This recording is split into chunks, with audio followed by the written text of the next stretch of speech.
이 아침 주신 하나님 말씀은 계속해서 요한복음 제4장 46절에서 54절입니다. 신약 149면의 말씀입니다. 한 절씩 나누어서 교도하겠습니다. 예수께서 다시 갈릴리 가나에 이르시니 전에 물로 포도주를 만드신 곳이라 왕의 신하가 있어 그의 아들이 가버나움에서 병들었더니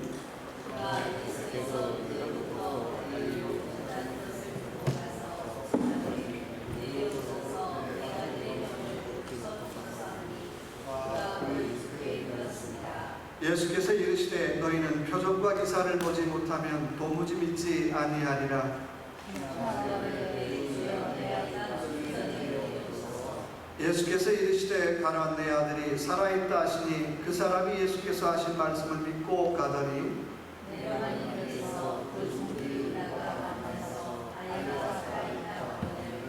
그 낳기 시작한 때를 물은즉 어제 7시에 열기가 떨어졌나이다 하는지라.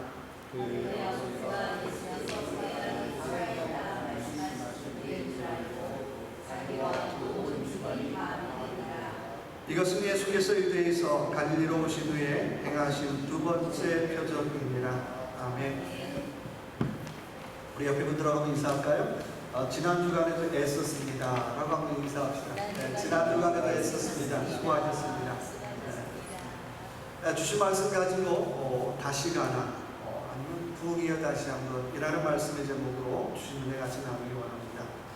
이번 주일이 무슨 주일이죠? 네, 종려 주일이자 또 고난 주간이 시작되는 주간이기도 합니다. 아마도 미국 분들에게는 종려 주일이라고 하는 여기에 방점을 둬서 요 주간이 축제예요. 근데 한국 사람들에게는 고난 주간이라고 하는 것에 방점을 둬서 한국 사람한테는 굉장히 어때요? 고난과 슬픔의 주간이기도 합니다. 오늘 종려 주일 또 고난 주간이긴 하지만 저는 계속해서 요한복음 강의를 하겠습니다. 그래서 왜 고난주간인데 왜 또 고난주간이라는 소리가 안 해? 그런 생각 없으시기 바랍니다. 고난주간은 기독교인에게 가장 슬픈 주간이죠. 근데 한번 거꾸로 한번 생각해 보자고요. 고난주간은 기독교인에게 가장 슬픈 주간이기도 하지만 고난주간은 다르게 한번 생각하면 십자가 승리를 위한 시작이라고도 할 수 있습니다. 그렇잖아요. 십자가의 고난이 없으면 부활의 영광은 있을 수가 없죠. 그렇잖아요. 십자가의 고난이 없었다면 부활의 영광이 있을 수가 있었겠느냐는 거예요. 영리한 말로 no pain, no gain. 고난 없는 영광은 없다는 거예요. 고난 없이 얻어지는 건 없다는 거예요. 고난 없는 믿음은 없다는 거예요. 그 사람이 믿음이 고난 없이 잘 성장했습니다. 그런 거 없어요. 그 고난과 어려움을 통해서 그때 비로소 어떻게 해요? 그 사람의 믿음이 그 사람의 신앙이 자라더라고 하는 것입니다. 고난 없이 누리는 것은 금방 사라지고 맙니다. 제 목회를 도와줬던 최기천 장로님이라고 하는 분이 계십니다. 아마 알라바마에서 지금도 제일 부자일 거예요. 근데 이분이 미국에 와서 제일 먼저 하는 태권도 사범님이었어요. 그렇게 형편이 넉넉지 않았어요. 그러면서 그분이 락펠러, 석유집을 락펠러 전기를 읽기 시작했어요. 그러면서 마음속에 나도 락펠러처럼 좀 부자가 됐으면 좋겠다. 나도 알라바마의 락펠러가 됐으면 좋겠다라고 하는 그런 소망을 가졌습니다. 근데 가면 갈수록 생활은 너무나 어려우니까 이분이 그때부터 하는 일이 뭐냐면 그 밤에 콩나물을 키워서 한국 사람한테 파는 일이었어요. 낮에는 태권도 사범, 밤에는 콩나물을 키웠어요. 여러분 콩나물 키우신 분들은 알겠지만 콩나물 키우기 그렇게 만만하지 않아요.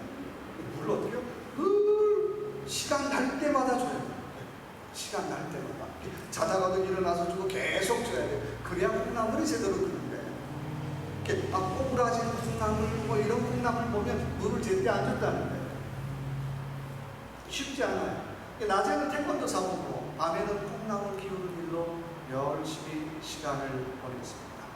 그리고 나중에는 형편이 돼서 동양식품점을 하나 인수하게 됐어요. 또 열심히 일을 했죠.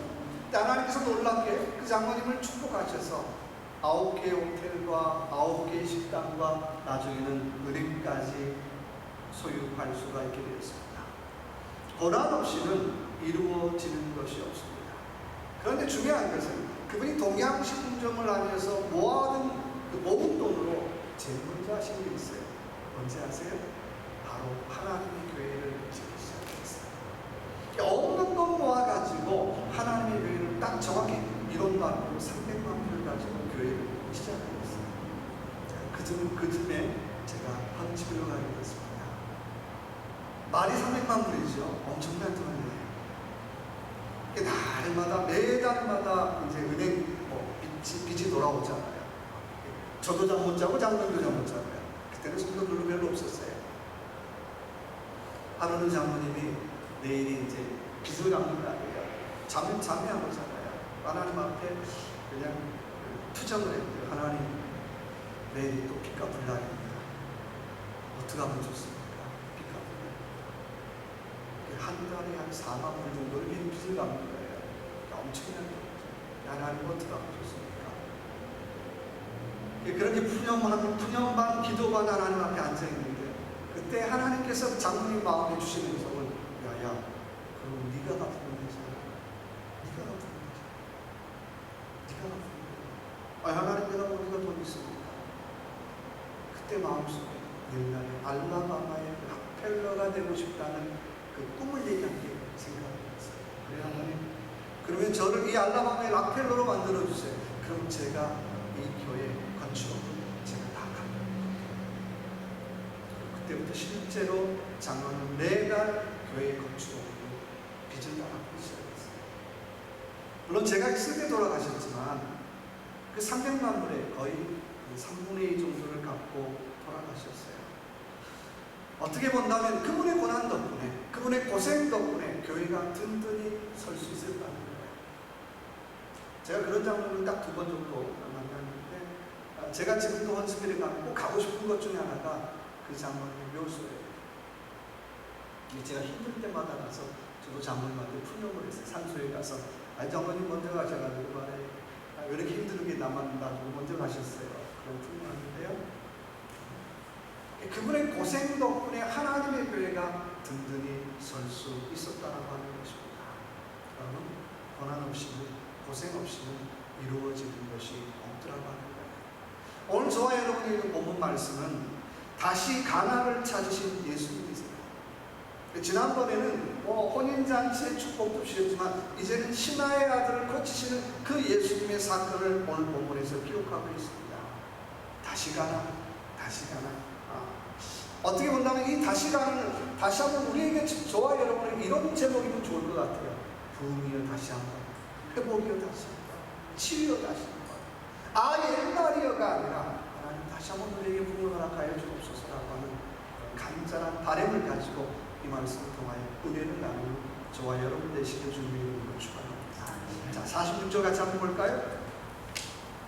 예수께서 다시 갈릴리 가나에 이르시니 전에 물로 포도주를 만드신 곳이라 왕의 신하가 있어 그의 아들이 가버나움에서 병들었더니 다시 갈릴리 가나에 이르시니, 예수님이 다시 갈릴리 가나를 방문하셨습니다. 여러분, 가나하면 여러분 어떤 사건이 생각나세요? 요한복음 2장에 물로 포도주를 만드는 사건이 생각나죠. 아마도 사람들에게 죽을 때까지 잊을 수 없는 사건이에요. 그때 큰일 날 뻔했잖아. 만약에 예수님이 아니면 물로 포도주를 만드는 사건이 일어날 수 없었을 거야. 아마 사람들에게 죽을 때까지 잊을 수 없는 사건이에요. 내가 저한테는 가나 그러면, 제 어릴 때 기억에는 가나 그러면 딱 하나밖에 안 떠올라요. 가나 초콜릿. 하도 손절 많이 가죠. 물론 그 가나하고 이 가나하고는 다른 거지만, 오늘 성경에 나오는 가나는 혼인잔치의 기적과 감동이 있는 곳이에요. 혼인잔치하면 뭐가 떠올라요? 감동이 있는 곳이에요. 감격이 있는 곳이에요. 그런 감동과 감격이 있는 곳에 오늘 예수님이 다시 가나를 방문하고 계시더라는 거예요. 만약에 요즘 방문했다면 아마 이랬을 것 같아요. 그냥 대형 플래카드에 축방문, 환영, 예수님 가나 방문을 환영합니다. 아마 거리마다 막 플래카드가 걸리지 않았겠어요. 아마 거리마다, 동네마다 예수님 환영합니다, 예수님 반갑습니다, 그런 환영의 프랭카드를 걸었지만 중요한 것은 모두가 환영했지만 모두가 다 기적의 주인공이 될 것은 아니라는 거예요. 오늘 본문의 말씀 보니까 주인공은 누구예요? 딱 한 사람이에요. 수많은 사람들이 웰컴했지만 주인공은 한 사람이더라는 거예요. 기적의 주인공은 한 사람이라고 하는 거예요. 여러분, 우리가 교회로 나오지만 다 은혜를 맛보는 건 아니에요. 모두가 나오는 것 같지만 은혜를 맛보는 건 딱 한 사람이라고 하는 거예요.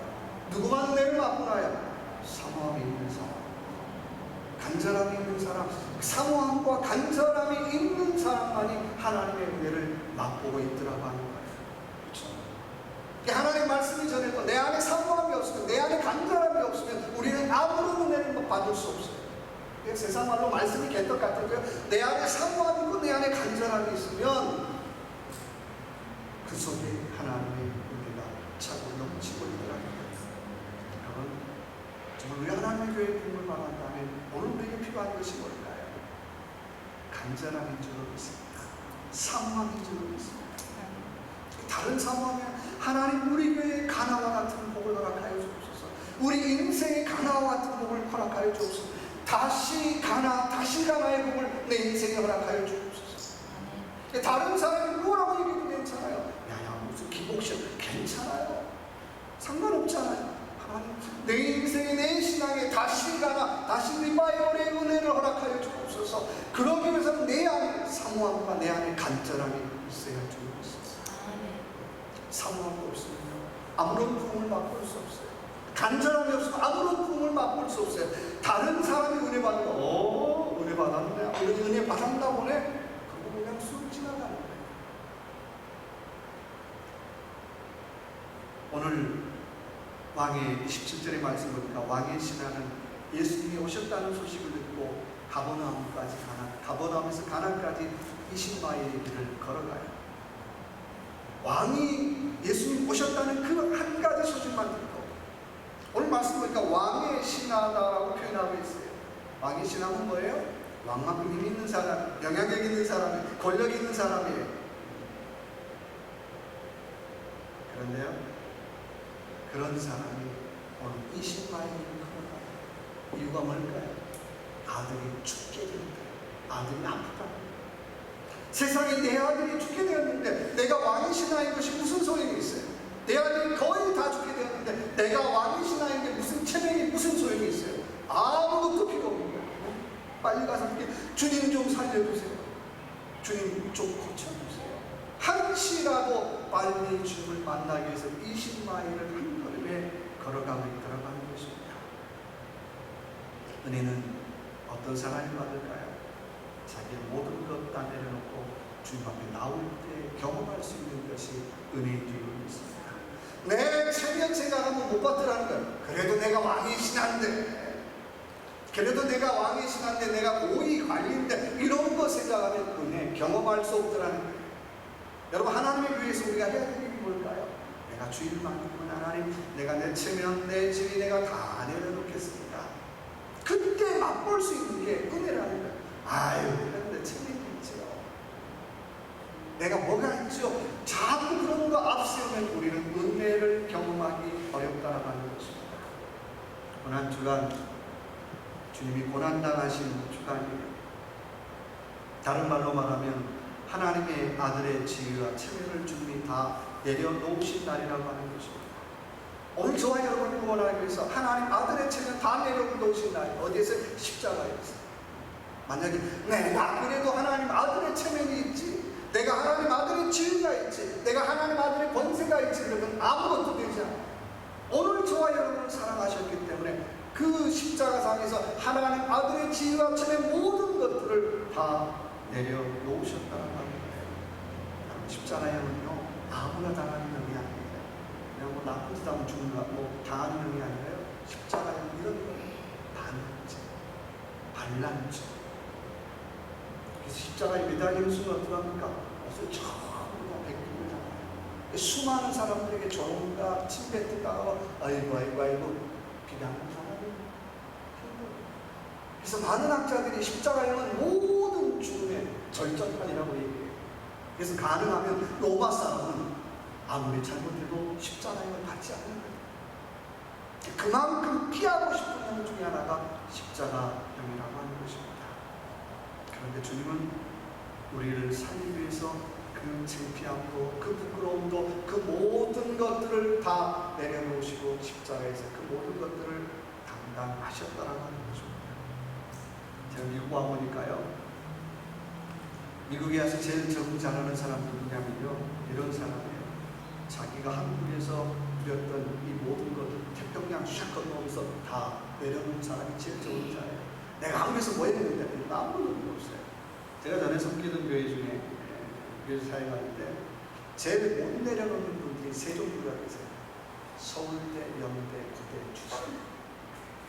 해필이면 제가 섬기는 교회 이 세 분이 다 있었어요. 매주일이 연고전, 매주일이. 젊을 때 연고전하고 얼마나 좋아요. 연세가 다 들었고 80 다 되는데 고대만 보면 그냥 기분이 나빠요. 고대 집사님만 보면. 또 연대 집사님 어떻게 고대 집사님만 보면 무조건 기분이 나빠요. 이 두 분이는 절대 어떻게요? 일을 못해요. 근데 또 그 가운데 있는 서울대 분은 어떻게요?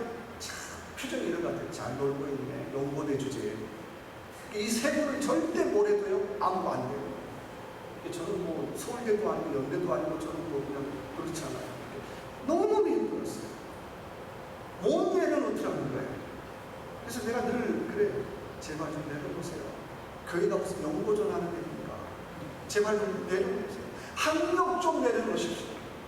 지위 좀 내려놓으십시오. 체력 좀 내려놓으십시오. 늘 얘기하잖아요. 교회는 무엇하는 것입니까? 예수 이름에 모든 건 내려놓고 훈련하는 것이 교회입니다. 근데 교회 와서 어떻게 해? 나는 연대야. 나는 고대야. 나는 고대하고는 어떻게 죽을 때까지 왼손 거예요.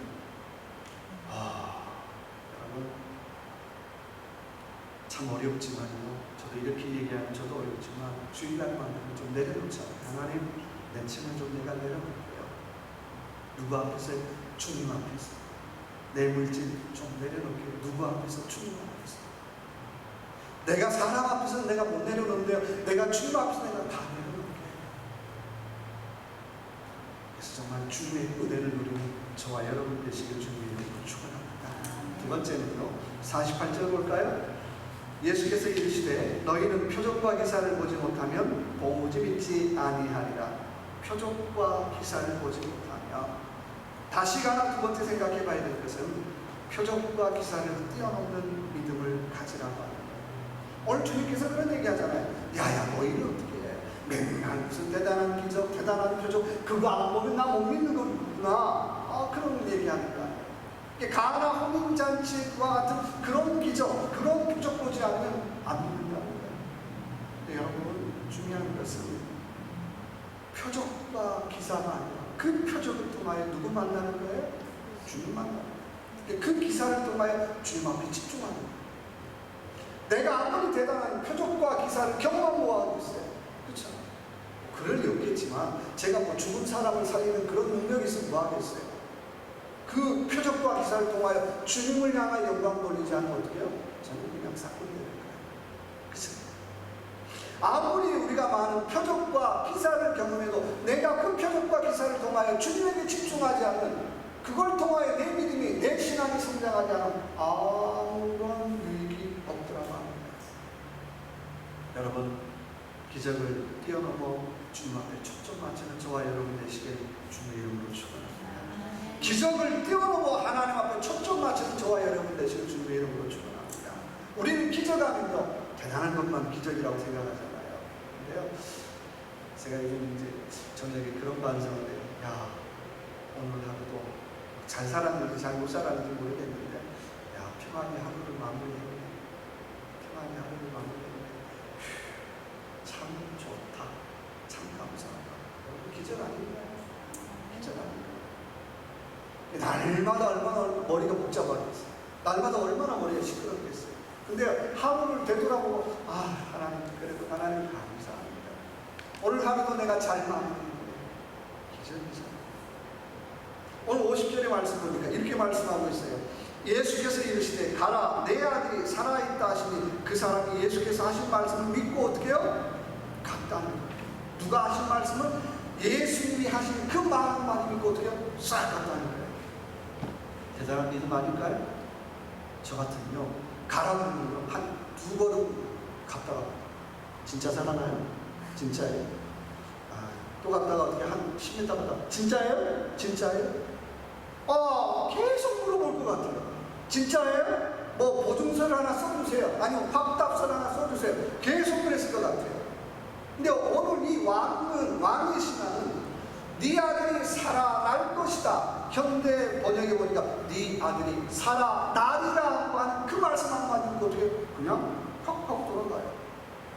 진짜인가요? 가짜인가요? 장난치는 거죠? 묻지 않아요. 말 한마디 듣고 다시 집으로 돌아가더라고 하는 것입니다. 언제까지요? 다음날 종들을 만나서 야야 내 아들 어떻게 됐냐라고 물어봐요. 믿었으면 가시길 주님의 이름으로 축원합니다. 믿었으면 보호하라는 거예요. 진짜인가요? 가짜인가요? 따지지 말라는 거예요. 의심하지 말라는 거예요. 여러분, 의심은 믿음이 아니라고 하는 것입니다. 야고보 2장 17절의 말씀에 행함이 없는 믿음은 죽은 믿음이라고 말씀하고 있어요. 여러분, 뭐가 죽은 믿음일까요? 죽은 믿음은요, 아무런 역사도 일어나지 않는 믿음이라는 거예요. 우리는 종종 믿음하면 목사님 제가 참 많이 알고 있죠. 내가 알고 있는 게 믿음 아니라는 거예요. 내가 알고 있는 것을 믿음으로 착각하지 말라는 거예요. 주님께서 사람들에게 뭐라고 말씀하십니까? 야야 귀신들도 하나님 아버지를 안다라고 얘기하고 있어요. 너희 믿음이 있다고 얘기하지 마라. 귀신들도 하나님이 아버지라고 하는 것 다 안다라고 얘기하고 있어요. 내가 아는 것 믿음이라고 착각하지 마. 내가 아는 것이 행동이 될 때 그때부터 믿음인 거예요. 내가 믿는 것이 행동이 될 때 그때부터 믿음인 거예요. 지행하면 신행하면 뭐든지 좋아요. 내가 알고 있는 것이 정말 행동으로 나타나고 있는가? 내가 알고 있는 것이 행동으로 나타나 좋은 열매를 맺고 있는 그때부터 믿음이라는 거예요. 그 전까지는 어떻게 해요? 믿음 아니라는 거예요. 제가 성경 공부를 해보면 많은 분들이 참 머리 좋은 분들을 많이 만나요. 제가 마음에 그런 질문에 내가 배천기 공부를 왜 할까? 정말 머리만 키워놓는 목상이 아닌가? 내가 알고 있는 게 믿음 아니라 또 하나 착각하지 말아야 될 것은 내가 말하는 것이 믿음이라고 착각하지 말라는 것입니다. 내가 믿음에 대해서 신앙에 대해서 그럴듯하게 얘기했어요. 그건 믿음이라고 착각하지 말라는 거예요. 여러분 말로 따지면 목사처럼 말 잘하는 사람이 누가 있겠어요? 근데요 저는 지금까지도 천국 갔다 온 분도 있고 여러 가지 그런 분도 있지만 목사가 천국에서 제일 좋은 자리 차지했단 말 여러분 들어보신 적이 있나요? 저는 못 들어봤어요. 세상에 좋은 설교, 좋은 말 얼마나 많이 있겠어요. 근데 그게 믿음이 아니라는 거예요. 물론 제가 설교도 설교일 뿐이라는 얘기 하는 건 아니에요. 정말 그 사람의 말씀이 설교가 되면 그 다음부터 어떻게 액트, 행하는 게 그때부터 진짜 설교라고 합니다. 행함이 없는 설교는 아무리 백날 첫날 얘기해도 어떻게 그냥 설교일 뿐인 거예요. 진짜 설교는 어떻게 자기가 설교한 대로 살고 몸부림칠 때 그때부터 진짜 설교라고 하는 것입니다. 정확한 얘기는 정확하게 말하면 립서비스입니다. 마태복음 26장에 보니까 예수님이 잡혀갈 때에 제자 중 한 사람인 베드로가 이렇게 얘기합니다. 다른 사람은 다 버릴지라도 나는 주님을 버리지 않겠습니다라고 전담합니다. 주님 뭐라고 얘기합니까? 야야 알같이 하는 소리 하지 마라. 네가 다 부르기 전에 세 번 나를 부인하리라. 아유 그러니까 정말 세 번이면 다른 말로 말하면 뭐라는 거예요? 너 신앙이 있다라고 얘기하는 너 립서비스 하는 거 아니니? 너 믿음 있다라고 얘기하는 너 립서비스 하는 거 아니니? 나중에 하면 진짜 제자가 되는 거예요. 여러분 우리 신앙생활 립서비스로 하지 말라는 거예요. 마태복음 21장에 보니까 예수님께서 예루살렘 성에 입성하는데 수많은 사람들이 종려나무 가지를 들고 예수님 가는 길에 옷을 펴고 호산나 호산나 다윗의 왕이여 우리를 구원하여 주소서라고 외쳐요. 근데요, 그렇게 말했던 사람 한 두 장만 넘어가면 어떡합니까? 예수를 십자가에 못 박으시오. 예수를 십자가에 못 박으시오. 아니, 어제까지는 우리를 구원하여 달라고 그렇게 외쳤던 사람들이 오늘은 예수를 십자가에 못 박으라고 어떻게 큰 소리를 빵빵 치고 있는데요. 군중심리로 금방 사람들의 마음이 바뀌어요. 다 립 서비스라고 하는 것입니다. 여러분, 우리의 신앙 립 서비스가 아니라 정말 행함이 하나님, 내가 믿는 대로 한번 살아보기를 원합니다. 누가 됐든지 누가 뭐라고 하든지 간에 내가 믿는 대로 한번 그렇게 한번 살아보기를 원합니다. 또 그렇게 살아보도록 하나님 노력해보기를 원합니다. 더 나아가서 그렇게 살면서 열매 맺기를 원합니다라고 하는 믿음의 고백이 있는 저와 여러분의 삶이 되시길 주님의 이름으로 축원합니다. 네. 세 번째 다시 가나는요, 53절 볼까요? 그의 아버지가 예수께서 내 아들이 살아있다 말씀하신 그때인 줄 알고 자기와 그 온 집안이 다 믿으니라. 아멘. 세 번째 다시 가나는 온 집안 사람이 다시 듣게 되었다라고 하는 것입니다. 다른 말로 말하면 믿음의 전통을 자녀들에게 물려주게 되었다. 우리 교회 부로의 장로님, 조수정 장로님 늘 만날 때마다 목사들한테 하는 얘기가 있어요. 목사님, 장로의 가정에는 하나님이 장로의 복을 주십니다. 근데 그 복은 교회를 위해서 잘 써야 합니다. 내가 그 복을 잘 쓸 때에 그 복을 자녀들에게 되돌림할 수 있습니다는 얘기를 똑같이 해요. 그걸 알고 쓰면 복이고 모르고 쓰면 복이 아니라는 거예요. 그런 믿음의 전통, 우리의 자녀들에게 기억이 나게 해야 한다는 것입니다. 여호수아 4장에 보니까 이스라엘 민족이 요단강을 건넌 후에 여호수아가 그러죠. 요단강에 들어가서 돌멩이 각 지파의 리더들에게 돌멩이 하나씩 치고 나오라고 어떻게 길가에 세우죠. 사람들이 물어요. 아니, 이거 왜 세웁니까? 이거 세우는 것은 어떻게 해요? 하나님이 하셨음을 기억나게 하기 위함입니다.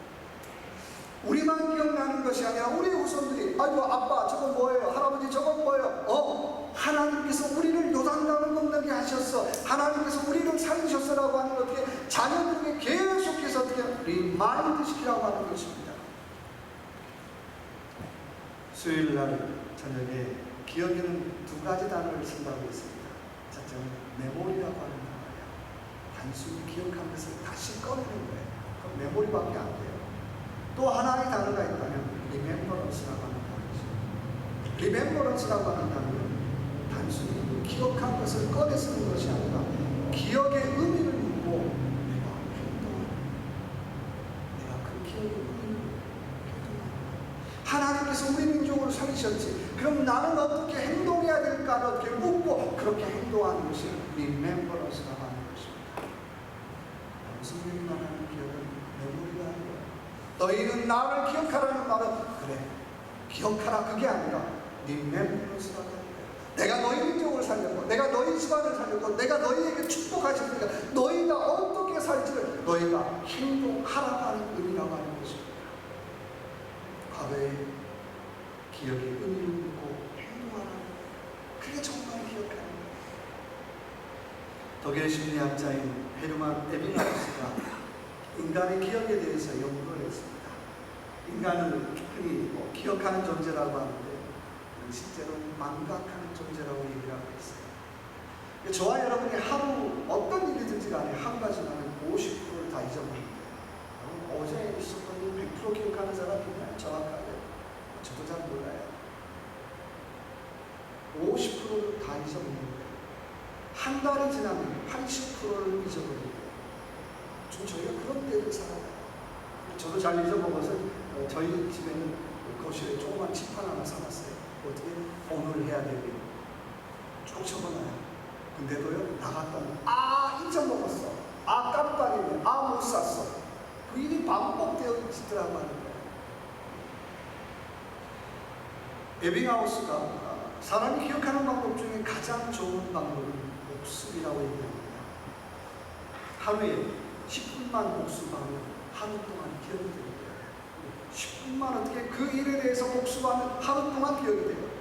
하루를 목수로 하면 한 달이 기억되고요. 한 달을 목수로 하면 1년 이상 10년까지도 기억된다고 하는 거죠. 그러니까 우리가 자녀들에게 신앙을 대물림하려면 자꾸 옥수해야 돼요. 잔소리 같지만요, 하나님의 은혜 하나님만 자꾸 반복해야 돼요. 저희 아들, 잘난 아들은 아닌데요, 어머니가 늘 그 얘기를 해요. 식당을 하지만 장일 때마다 그 하나님의 축복이야. 아유 또 소리, 하나님의 은혜야. 아유 또 소리. 제가 그 얘기를 옆에 듣고 있으면서요, 하나님 감사합니다. 이렇게라도 들을 수 있으니 하나님 감사합니다. 자녀 입장에서는 아유 또 무슨 또 잔소리, 그렇게 얘기할지 모르지만 그게 1년이 되고 10년이 되고 20년이 되면 그 아이의 인생을 그렇게 만들어가요. 나중에는 아이고 하나님의 축복이구나, 이거 하나님의 은혜구나, 하나님의 돌보심이구나, 내가 겸손하게 살아야지. 자기도 모르게 어떻게 자기 인생의 스타일이 바꾸어 치더라고요. 잔소리 같지만요, 자주 해줘야 합니다. 아유 그 소리에도 하나님의 은혜야, 하나님의 축복이야, 겸손하게 살아야 돼, 하나님 잊어 먹지 말아야 돼. 때로는 자녀들이 귀찮게 여긴다 할지라도 자녀들에게 이런 소리를 듣고 자라게 해야 할 사명이 우리에게 있다는 거예요.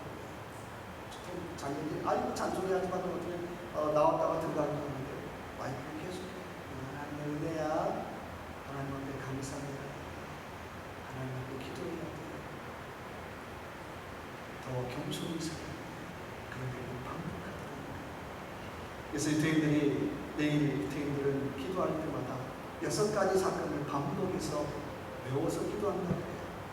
첫째는 내가 애굽에서 나온 날을 기억하며 감사하고, 두 번째는 안식일을 기억하며 감사하고, 세 번째는 시내산에서 말씀 받은 것을 기억하며 감사하고, 네 번째는 아말렉이 행한 일을 기억하며 감사하고, 다섯 번째는 금송아지 사건을 기억하며 회개하고, 여섯 번째는 미리암의 사건을 기억하며 회개하는 겁니다. 자기의 성공만 기억하는 것이 아니라 자기의 민족의 실패도 역시 기억하는 겁니다. 왜 또 하나 기억한다는 것은 하나님을 인격적으로 알게 합니다. 머리로 알게 하는 게 아니라 인격적으로 좀 알게 합니다. 히브리에서 안다는 단어는 야다라는 거죠. 인격적으로 만났다는 거예요. 내가 하나님을 인격적으로 만나야 잊어먹지 않는 거예요. 말로 만나면 금방 잊어버려요. 사랑하는 내 자녀들이 인격적으로 만날 수 있도록 돕자고요. 제가 한국을 보면 저도 그런 세대에 들어가는 세대예요. 할아버지 할머니가 어떻게 신앙생활 했는가 다 잊어먹었어요. 할아버지 할머니가 나라 민족을 위해서, 조국을 위해서, 교회를 위해서 어떻게 신앙생활 했는가를 요즘 시대는 다 잊어버리고 살아요. 지금 그런 얘기하면 또 고리타분하고 얘기하죠. 근데 중요한 건 우리의 자녀들에게 가르쳐야 됩니다. 권하는 영광은 없더라고요. 권하는 것은 없더라고요.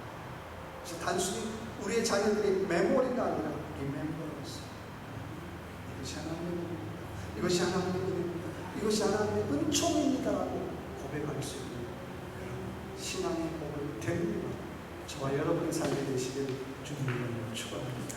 기도하겠습니다. 하나님, 다시 한번 우리에게 가나의 복이 있기를 원합니다. 메모리가 아니라 리멤버러스 하기를 원합니다. 잔소리 같지만 하나님의 복이야, 하나님의 은혜야, 하나님